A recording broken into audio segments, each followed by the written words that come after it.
Mort de l'étudiant Mamadou Diop lors des violences préélectorales en 2012, l'ouverture du procès est renvoyée jusqu'au 18 juin. Et motif du renvoi, la partie civile veut l'installation de l'État du Sénégal en qualité de civilement responsable. À noter également l'absence à la barre des présumés coupables Wagan Souaré et Tamsir Oumar Thiam, Hadi Attala et Modou Diop. Encore un deuxième renvoi du procès Mamadou Diop, tué à la place de l'Obélisque par un camion dragon de la police. Les avocats de la famille de la victime veulent l'installation de l'État en qualité de civilement responsable dans cette affaire. D'abord, nous avons constaté encore pour la deuxième fois l'absence des prévenus de la salle d'audience, c'est-à-dire les deux policiers qui conduisaient le dragon qui a fauché le feu Mamadou Diop. Le second motif, bien sûr, du renvoi, c'est que c'est des policiers qui étaient en service commandé, qui intervenaient pour le compte de l'État du Sénégal. Nous avons constaté que l'État du Sénégal n'était pas installé dans la cause et que l'État du Sénégal est civilement responsable de l'action de ses agents en service commandé. De l'avis de Maître Abdoulaye Tine, l'intervention des auxiliaires de police Wagan Souaré et Tamsir Oumar Thiam relève de la violation de la législation policière. Ces individus qui étaient au tout début de leur carrière n'auront pas forcément la solvabilité pécuniaire pour réparer les conséquences dommageables de leur action. Donc l'État qui les avait envoyés sur le front se doit civilement de répondre en lieu et place. Et vous l'avez entendu tout à l'heure, l'agent judiciaire de l'État l'a rappelé, l'État du Sénégal n'a jamais caché son statut de civilement responsable et il le revendiquait. La partie civile espère que ce renvoi va être le dernier et elle reste optimiste du déroulement du procès et souhaite que les responsabilités soient situées. Toujours avec l'assassinat de Mamadou Diop, la famille du défunt demande la comparution de Maître Ousmane Ngom et du commissaire Harouna Sy. Pour le père de la victime, les deux hommes sont les principaux commanditaires du meurtre de son fils. Maître Ousmane Ngom et Harouna Sy étaient respectivement ministre de l'Intérieur et commissaire central de Dakar.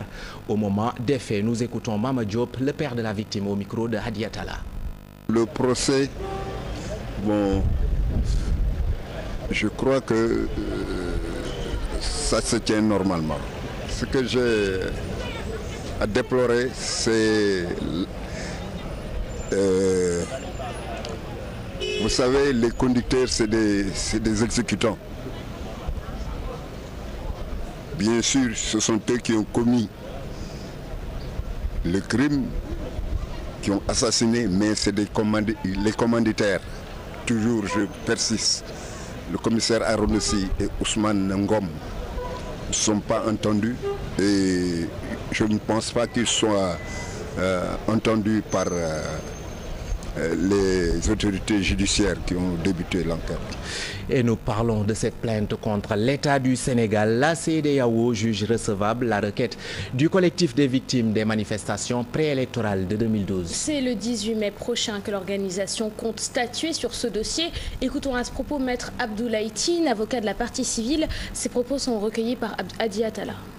La procédure devant la Cour de justice de la CEDEAO, vous savez, à l'initiative de la rencontre africaine des droits de l'homme, la RADDHO, lorsque nous avons constaté que l'État du Sénégal, c'est notre opinion et notre intime conviction, n'est pas dans les dispositions en bonne foi de régler le problème des victimes, nous avons estimé bien sûr que le temps ne pouvait plus être donc laissé en attente. Il fallait le mettre en œuvre, ce que nous avons fait, et nous avons sollicité bien sûr une réactivation de l'affaire et la Cour effectivement a accepté de recevoir notre demande de rabat et le délibéré sera rendu le 18 mai pour nous permettre effectivement éventuellement.